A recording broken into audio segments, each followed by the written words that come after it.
शक्ति शिवाय।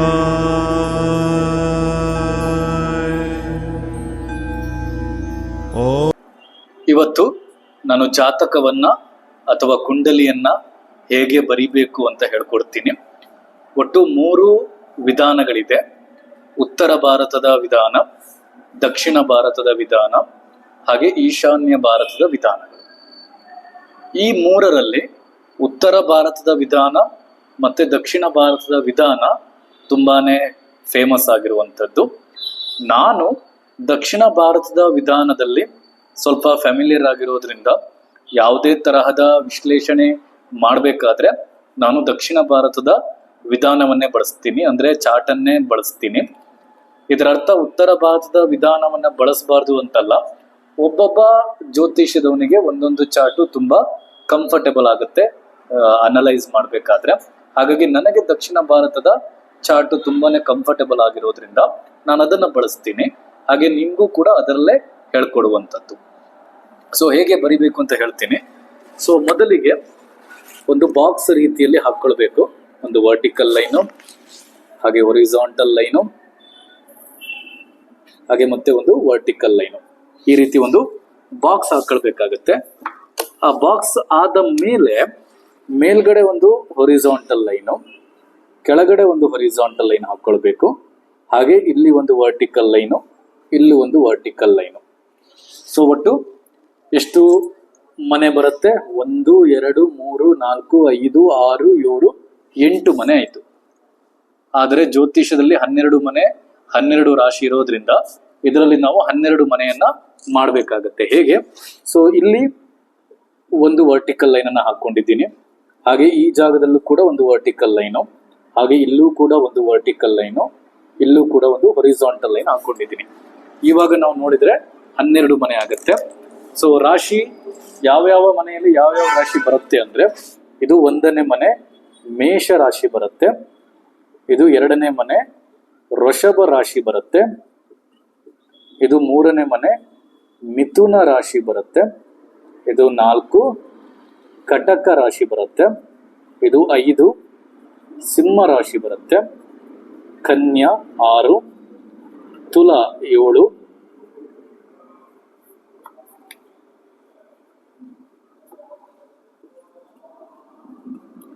ಎಂಟು ವೃಶ್ಚಿಕ ರಾಶಿ, 9 ಧನಸ್ಸು, 10 ಮಕರ, 11 ಕುಂಭ, 12ನೇ ಮನೆ ಮೀನ. ಇದು 12 ರಾಶಿಗಳ ಅವರವರ ಸ್ವಂತ ಮನೆ. ಸೊ ಇದರಲ್ಲಿ ಕೆಲವೊಂದು ಜಾತಕವನ್ನ ನೋಡಿದಾಗ ಕೆಲವೊಂದು ಅಂಶಗಳನ್ನ ನಾವು ಬೇಸಿಕ್ ಆಗಿ ತಿಳ್ಕೊಳ್ಬೇಕಾಗತ್ತೆ.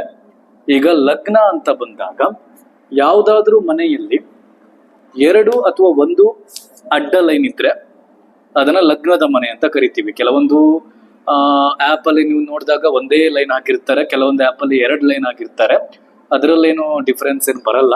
ಯಾವ್ದಾದ್ರೂ ಮನೆಯಲ್ಲಿ ಈ ರೀತಿಯ ಒಂದು ಲೈನ್ ಹಾಕಿದ್ರೆ ಅದರ ಅರ್ಥ ಏನಂದ್ರೆ ಕನ್ಯಾ ಲಗ್ನ ಅಂತ.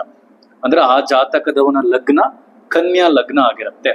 ಅದೇ ಒಂದು ವೇಳೆ ಅದೇ ಲೈನು ಇಲ್ಲಿ ಎಲ್ಲಾದ್ರೂ ಹಾಕಿದ್ರೆ ಆವಾಗ ಆ ಜಾತಕದವನ ಲಗ್ನ ಮಕರ ಲಗ್ನ ಆಗತ್ತೆ. ಈ ಸಿಂಬಲ್ಲು ಲಗ್ನಕ್ಕೆ ಇಂಡಿಕೇಟ್ ಮಾಡುತ್ತೆ, ಸೂಚಿಸುತ್ತೆ. ಅದೇ ರೀತಿ ಈ ಜಾತಕವನ್ನ ನೋಡಿದ ತಕ್ಷಣ ರಾಶಿ ಹೇಗೆ ಅಂತ ನಾವು ಕಂಡುಹಿಡಿಬೇಕು ಅಂದ್ರೆ 2 ಸಿದ್ಧಾಂತಗಳನ್ನ ಬಳಸ್ತಾರೆ. ನಮ್ಮ ಭಾರತದಲ್ಲಿ ಚಂದ್ರ ಸಿದ್ಧಾಂತವನ್ನ ಬಳಸ್ತಾರೆ. ಅಂದ್ರೆ ಯಾವ ಮನೆಯಲ್ಲಿ ಚಂದ್ರ ಇರ್ತಾನೋ ಅದೇ ಅವನ ರಾಶಿ ಆಗಿರತ್ತೆ ಅಂತ ಅರ್ಥ. ಸೊ ಇವಾಗ ಒಂದ್ಸಲ ಎಲ್ಲವನ್ನ ಅಳಿಸ್ತೀನಿ, ನೀವೇ ಹೇಳ್ಬೇಕು ಯಾವ ರಾಶಿ ಅಂತ.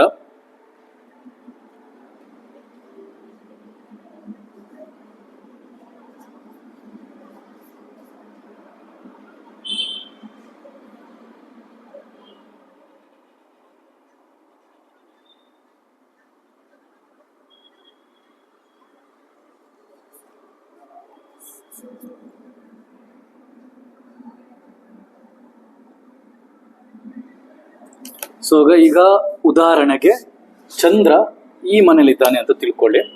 ಚಂದ್ರ ಈ ಮನೆಯಲ್ಲಿದ್ದಾನೆ ಅಂತ ತಿಳ್ಕೊಳ್ಳಿ. ಇದರ ಅರ್ಥ ಆ ಜಾತಕದವನ ರಾಶಿ ಮೀನ ರಾಶಿ ಆಗಿರುತ್ತೆ. ಅದೇ ಒಂದು ವೇಳೆ ಚಂದ್ರ ಈ ಮನೆಯಲ್ಲಿದ್ದಾನೆ ಅಂದ್ರೆ ಆ ಜಾತಕದವನ ರಾಶಿ ತುಲಾ ರಾಶಿ ಆಗುತ್ತೆ. ಸೊ ಇವಾಗ ಈ ಲಗ್ನವನ್ನ ಅಳಿಸ್ತೀನಿ. ಸೊ ಈ ಚಂದ್ರನನ್ನು ಕೂಡ ಅಳಿಸ್ತೀನಿ. ಈಗ ಖಾಲಿ ಬಾಕ್ಸ್ ಇದೆ.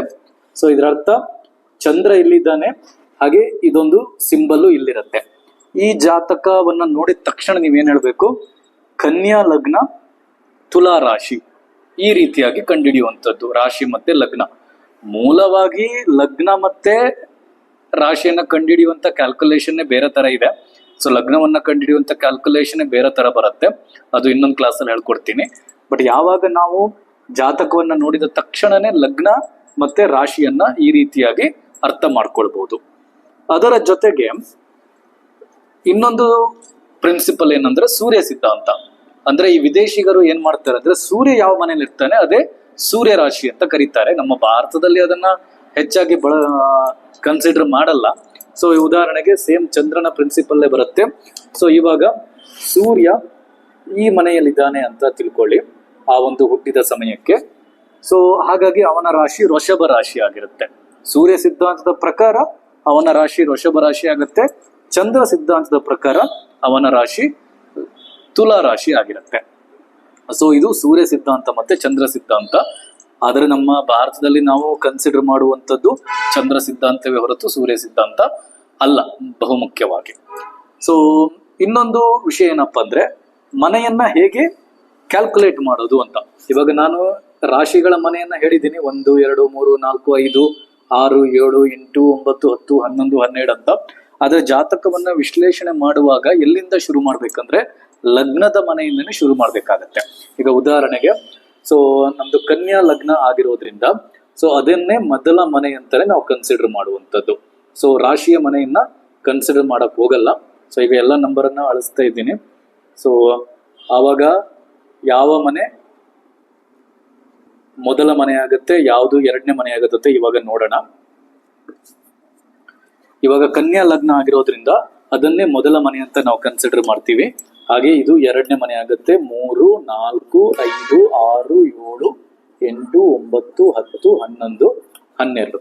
ಸೊ ಈ ರೀತಿಯಾಗಿ ನಾವು ಬರ್ತ್ ಚಾರ್ಟ್ ಅಲ್ಲಿ ಅಂದ್ರೆ ರಾಶಿ ಚಾರ್ಟ್ ಅಲ್ಲಿ ಕನ್ಸಿಡರ್ ಮಾಡ್ತೀವಿ ಓದುವಾಗ. ಅದೇ ಗೋಚಾರ ಜಾತಕ ಅಂತ ಬಂದಾಗ ಇವಾಗ ನೀವು ನೋಡ್ತಾ ಇರ್ಬೋದು ದಿನ ಭವಿಷ್ಯ, ವಾರ ಭವಿಷ್ಯ, ವರ್ಷ ಭವಿಷ್ಯ. ಆವಾಗ ಏನ್ ಮಾಡ್ತಾರೆ, ಈ ರೀತಿ ಲಗ್ನದಿಂದ ನೋಡಲ್ಲ, ನಿಮ್ಮ ರಾಶಿ ಯಾವುದು ಅಲ್ಲಿಂದ ಮನೆಯನ್ನ ಚೆಕ್ ಮಾಡ್ತಾರೆ. ಉದಾಹರಣೆಗೆ ಕನ್ಯಾ ಲಗ್ನ ತುಲಾ ರಾಶಿಯವನಾಗಿದ್ರೆ ಗೋಚಾರ ಜಾತಕದಲ್ಲಿ ತುಲಾ ರಾಶಿಯಿಂದ ಕೌಂಟ್ ಮಾಡ್ತಾರೆ. ಅಂದ್ರೆ ವರ್ಷ ಭವಿಷ್ಯ, ವಾರ ಭವಿಷ್ಯ ಆಗ್ಬೇಕಂದ್ರೆ. ಸೊ ಮತ್ತೆ ಪುನಃ ನಾನು ಅಳಿಸ್ತಾ ಇದ್ದೀನಿ ನಂಬರ್ಸ್ಗಳನ್ನ, ಡಿಫ್ರೆನ್ಸ್ ಅರ್ಥ ಮಾಡ್ಕೊಳ್ಳಿ. ಸೊ ಬರ್ತ್ ಚಾರ್ಟಿಗೂ ಆಮೇಲೆ ಲಗ್ನದಿಂದ ಕ್ಯಾಲ್ಕುಲೇಷನ್ ಮಾಡುವಂಥದ್ದು ಹಾಗೆ ಗೋಚಾರ ಫಲವನ್ನ ಹೇಗೆ ಹೇಳ್ತಾರೆ ಅನ್ನೋದು ಕೂಡ ಅರ್ಥ ಮಾಡ್ಕೊಳ್ಳಿ. ಈಗ ಉದಾಹರಣೆಗೆ ಚಂದ್ರ ಇರುವಂತಹ ಮನೆ ತುಲಾ ರಾಶಿ ಆಗಿರೋದ್ರಿಂದ ಈಗ ಸೂರ್ಯ ಅನ್ನೋದು ಇವತ್ತಿನ ದಿನದಲ್ಲಿ ಸೂರ್ಯ ಒಂದು ವೇಳೆ ಈ ಮನೇಲಿ ಇದ್ದಾನೆ ಅಂತ ತಿಳ್ಕೊಳ್ಳಿ.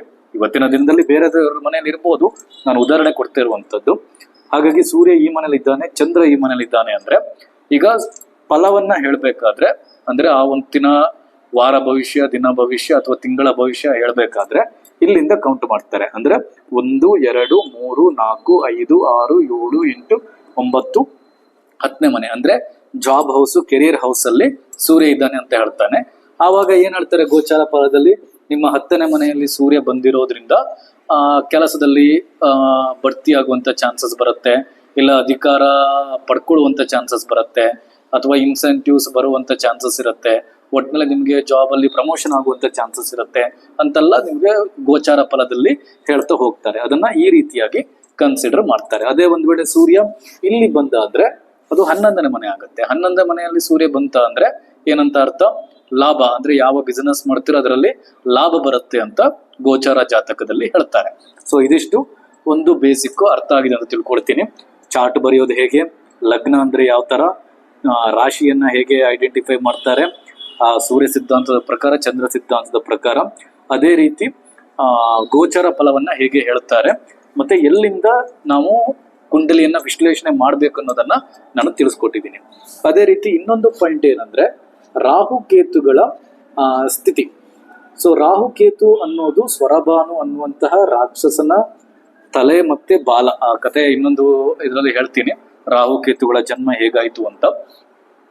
ಇಲ್ಲಿ ರಾಹು ಅಂದ್ರೆ ತಲೆಯ ಭಾಗ, ಕೇತು ಅಂದ್ರೆ ದೇಹ ಭಾಗ. ಇದು ಹಾವಿನ ರೂಪ ಆಗಿರೋದ್ರಿಂದ ಹಾವು ತಲೆ ಮತ್ತೆ ಬಾಲವನ್ನ ಒಂದೇ ತರ ಇಟ್ಕೊಳ್ಳಲ್ಲ. ಅಂದ್ರೆ ತಲೆ ಅಲ್ಲಿ ಇಲ್ಲಿದ್ರೆ, ತಲೆ ಅನ್ನೋದು ಅಲ್ಲಿ ಇದ್ರೆ ಬಾಲ ಅನ್ನೋದು ಈ ಕಡೆ ಇರುತ್ತೆ. ಹಾಗಾಗಿ ರಾಹು ಎಲ್ಲಿರ್ತಾನೋ ಅಲ್ಲಿಂದ 7ನೇ ಮನೆಯಲ್ಲಿ ಕೇತು ಇರ್ತಾನೆ ಅಂತ ಅರ್ಥ. ಸೊ ಉದಾಹರಣೆಗೆ ಇಲ್ಲಿ ರಾಹು ಇದ್ದಾನೆ ಅಂತ ತಿಳ್ಕೊಳ್ಳಿ, ಈ ಮನೆಯಲ್ಲಿ. ಇಲ್ಲಿಂದ ಎಕ್ಸಾಕ್ಟ್ಲಿ 7ನೇ ಮನೆಯಲ್ಲಿ ಕೇತು ಇರಬೇಕು. ಅಂದ್ರೆ 1, 2, 3, 4, 5, 6, 7 ಈ ಮನೆಯಲ್ಲಿ ಕೇತು ಇರಬೇಕಾಗತ್ತೆ. ಸೊ ನೀವು ಇಲ್ಲಿಂದ ಆದ್ರೂ ಲೆಕ್ಕ ಮಾಡ್ಕೊಳ್ಳಿ ಅಥವಾ ಈ ಕೇತುವಿನಿಂದ ಆದ್ರೂ ಲೆಕ್ಕ ಮಾಡ್ಕೊಳ್ಳಿ, ಎರಡು ಒಂದೇ. ಅಂದ್ರೆ 1, 2, 3, 4, 5, 6, 7 ಅಂದ್ರೆ ಇದರ ಅರ್ಥ ಏನು ಅಂದ್ರೆ ರಾಹು ಹಾವಿನ ತಲೆ ಆಗಿರೋದ್ರಿಂದ ಕೇತು ಅನ್ನೋದು ಹಾವಿನ ಬಾಲ ಆಗಿರುತ್ತೆ. ಈ ರೀತಿಯಲ್ಲಿ ಇರುತ್ತೆ. ಇವರಿಬ್ರು ಒಂದೇ ರೂಪದಲ್ಲಿ ಇರಲ್ಲ, ನೆನ್ಪಿಟ್ಕೊಳ್ಳಿ. ಅರ್ಥ ಆಗ್ತಿದ್ಯಾ? ಸೊ ಇದು ರಾಹು ಕೇತುವಿನ ಒಂದು ಸ್ಥಿತಿಗತಿಗಳು.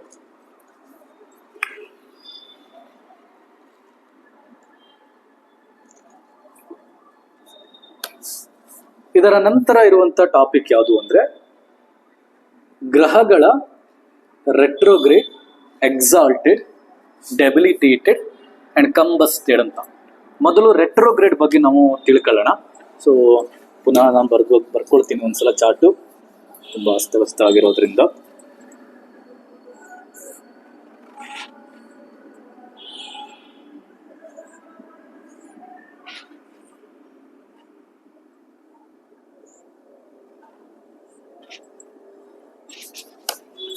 ಈಗ ರೆಟ್ರೋಗ್ರೇಡ್ ಅಂದ್ರೆ ಗ್ರಹಗಳ ಹಿಮ್ಮುಖ ಚಲನೆ ಅಂತ ಕರಿತೀವಿ.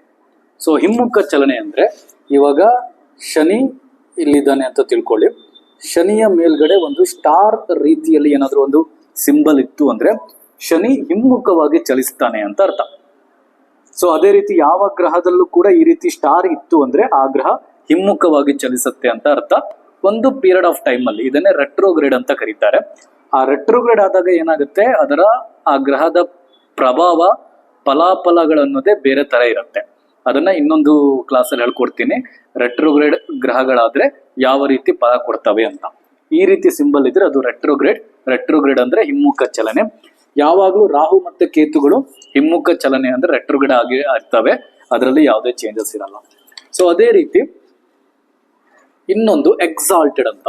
ಎಕ್ಸಾಲ್ಟೆಡ್ ಅಂದ್ರೆ ಇವಾಗ ಗುರು ಎಲ್ಲಿ ಎಕ್ಸಾಲ್ಟೆಡ್ ಆಗ್ತಾನೆ, ಗುರು ಅನ್ನೋದು ಕಟಕ ರಾಶಿಯಲ್ಲಿ 5 ಡಿಗ್ರಿಯಲ್ಲಿ ಎಕ್ಸಾಲ್ಟೆಡ್ ಆಗ್ತಾನೆ. ಸೊ ಈ ಎಕ್ಸಾಲ್ಟೆಡ್ ಅನ್ನ ಈ ರೀತಿ ಸಿಂಬಲ್ ಅಲ್ಲಿ ಬರೀತಾರೆ. ಅಂದ್ರೆ ಯಾವಾಗ ಗುರು ಕಟಕ ರಾಶಿಯಲ್ಲಿ 5ನೇ ಡಿಗ್ರಿ ಬರ್ತಾರೋ ಆವಾಗ ಎಕ್ಸಾಲ್ಟೆಡ್ ಆಗ್ತಾನೆ. ಎಕ್ಸಾಲ್ಟೆಡ್ ಆಗ್ತಾರೆ ಅಂದ್ರೆ ಮ್ಯಾಕ್ಸಿಮಮ್ ಪಾಸಿಟಿವ್ ಪವರ್ ಅಂತ ಅರ್ಥ. ಅದು ಒಂದ್ ವೇಳೆ ಈಗ 11ನೇ ಮನೆ ಆಗಿದ್ರೆ, ಇದು 11ನೇ ಮನೆ ಆಗ್ಬೇಕು ಅಂದ್ರೆ ಯಾವ ರಾಶಿಗೆ ಅದು ಅಪ್ಲಿಕೇಬಲ್ ಆಗುತ್ತೆ? ಇದು 11 ಅಂದ್ರೆ ಇದು 12. ಹಾಗಾಗಿ ಇದು 1ನೇ ಮನೆ ಅಂದ್ರೆ ಲಗ್ನ, ಆಯ್ತಾ? ಅಂದ್ರೆ ಕನ್ಯಾ ರಾಶಿಯವರು, ಕನ್ಯಾ ರಾಶಿಗೆ ಇದು 11ನೇ ಮನೆ ಆಗುತ್ತೆ. 1, 2, 3, 4, 5, 6, 7, 8, 9, 10, 11. ಓಕೆ. ಸೊ ಕನ್ಯಾ ರಾಶಿಗೆ ಗುರು 11ನೇ ಮನೆಗೆ ಬಂದಾಗ ಆವಾಗ ಏನಾಗುತ್ತೆ, ಗುರು ಅನ್ನುವರು, ಗುರು ಗ್ರಹ ಎಕ್ಸಾಲ್ಟೆಡ್ ಆಗ್ತಾರೆ. ಸೊ ಎಕ್ಸಾಲ್ಟೆಡ್ ಆಗೋದ್ರಿಂದ ಮ್ಯಾಕ್ಸಿಮಮ್ ಬೆನಿಫಿಟ್ ಕೊಡ್ತಾರೆ ಯಾವ ರಾಶಿಗೆ? ಕನ್ಯಾ ರಾಶಿಗೆ. ಇದನ್ನ ಎಕ್ಸಾಲ್ಟೆಡ್ ಅಂತಾರೆ, ಮ್ಯಾಕ್ಸಿಮಮ್ ಪವರ್ ಅಂತ. ಅದೊಂದು ಟೈಮ್ ಪೀರಿಯಡ್ ಇರುತ್ತೆ, ಮೇ ಬಿ 1 ತಿಂಗಳು, 1, 2 ತಿಂಗಳು, 3 ತಿಂಗಳು, ಹೀಗೆ 1 ವರ್ಷದ ಗಂಟನೂ ಇರುತ್ತೆ ಕೆಲವೊಮ್ಮೆ. ಸೊ ಇದು ಗುರುಗ್ರಹದ ಎಕ್ಸಾಲ್ಟೆಡ್ ಅಂತ ಅರ್ಥ. ಓಕೆ. ಅಂದ್ರೆ ಎಕ್ಸಾಲ್ಟೆಡ್ ಅನ್ನೋ ಪದದ ಎಕ್ಸ್ಪ್ಲನೇಷನ್. ರೆಟ್ರೋಗ್ರೇಡ್ ಆಯ್ತು, ಎಕ್ಸಾಲ್ಟೆಡ್ ಆಯ್ತು. ಎಕ್ಸಾಲ್ಟೆಡ್ ಆದ ನಂತರ ನೆಕ್ಸ್ಟ್ ಬರುವಂತದ್ದು ಡೆಬಿಲಿಟೇಟೆಡ್ ಅಂತ. ಡೆಬಿಲಿಟೇಟೆಡ್ ಅಂದ್ರೆ ನೀಚ ಸ್ಥಾನ ಅಂತ ಕರಿತೀವಿ. ಅಂದ್ರೆ ಒಂದು ಗ್ರಹ ಪರ್ಟಿಕ್ಯುಲರಿ ಇಂಥದೇ ಮನೆಯಲ್ಲಿ ನೀಚ ಸ್ಥಾನನಾಗ್ತಾನೆ ಅಂತ ಹೇಳ್ತಾರೆ. ಉದಾಹರಣೆಗೆ ಶನಿ ಮೇಷರಾಶಿಯಲ್ಲಿ ಬಂದಾಗ ನೀಚನಾಗ್ತಾನೆ. ಶನಿ ಮೇಷರಾಶಿಗೆ ಬಂದಾಗ ನೀಚನಾಗ್ತಾನೆ ಅಂದ್ರೆ ತನ್ನ ಪವರ್ ಅನ್ನ ಕಳ್ಕೊಳ್ತಾನೆ ಅಂತ ಅರ್ಥ. ಸೊ ಇದನ್ನ ಡೆಬಿಲಿಟೇಟೆಡ್ ಅಂತ ಹೇಳ್ತಾರೆ.